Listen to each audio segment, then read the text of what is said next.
Today, we're going to put on our detective hats. Why? Well, we're diving into a common grammar mystery, one that can trip up just about anyone. The curious case of the two perfect tenses.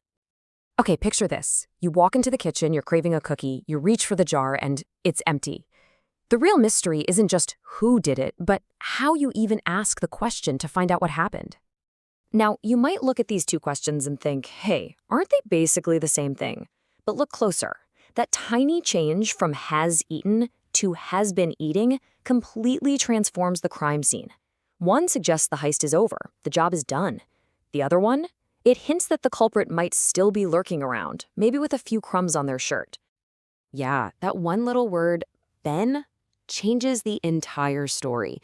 So, let's crack this code together. By the end of this, you're going to understand this crucial difference, and you'll know exactly which question to ask the next time your cookies go missing.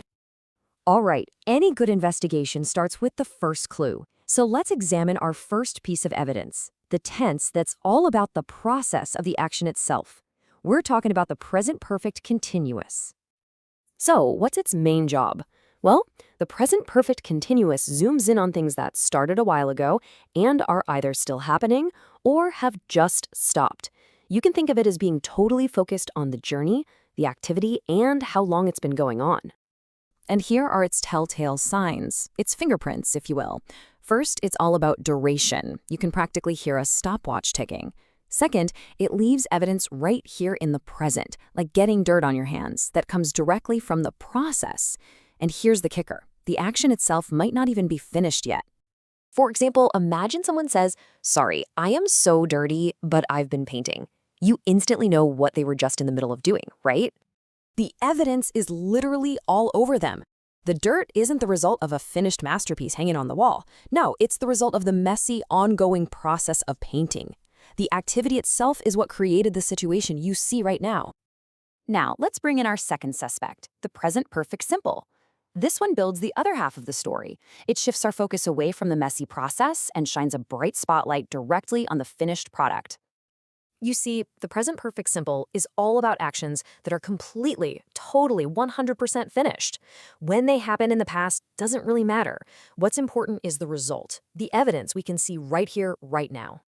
And just look at its characteristics. It's the total opposite. We're not talking about the process anymore. We're talking about completion. It's like crossing the finish line. The focus shifts to quantity. How many pages have you read? The action is done, and the present result comes from that finality. Think about this. Someone says, "Look how nice my car looks. I've washed it." See?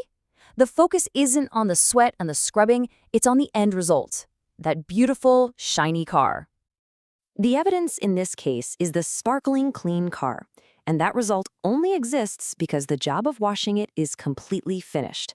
Completion is everything here. Okay, now for the really fun part. We've gathered our clues, we've interviewed our suspects. Let's put these two tenses right next to each other in a head-to-head showdown and see exactly how they're different. Okay, first up, process versus result. The continuous tense asks, how long? So you'd say, I've been writing emails for hours, focusing on the time you spent. But the simple tense asks, how many? I've written 20 emails, focusing on the finished quantity. See the difference? And this is a perfect illustration of where the evidence comes from. Are you sweaty? Well, that's a result of the process of washing. Is the car clean? That's a result of the completion of the washing. It's a small difference in words, but a huge difference in meaning. And we're back at the scene of the crime. Who has been eating my cookies? This implies the jar isn't totally empty. The action might still be happening. But who has eaten my cookies? Uh-oh, that means they're all gone. The action is tragically finished. Okay, so this is all great, but how do you use this and become a grammar detective in your own life? Well, let's put together a toolkit for you that's going to help you solve this mystery every single time. It's a super simple 3-step check. Before you speak or write, just quickly ask yourself, number 1, what's my focus here? Duration or quantity? Number 2, is the result I'm seeing from the process or from the completion? And number 3, is this action finished or is it maybe unfinished? And honestly, that's it. That's the secret. This little checklist is your secret weapon. By just running through those 3 questions in your head, you'll be able to pick the right tense with confidence and make your meaning crystal clear. So let's bring it all back home. With our new toolkit ready to go, let's head back to that kitchen one last time, look at that empty cookie jar, and officially solve this case once and for all. And here it is, the final report.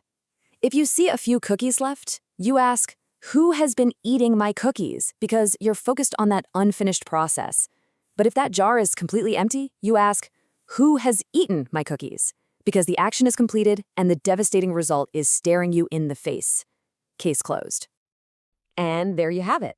You see, it's not about memorizing a bunch of complicated rules. It's just about understanding your focus.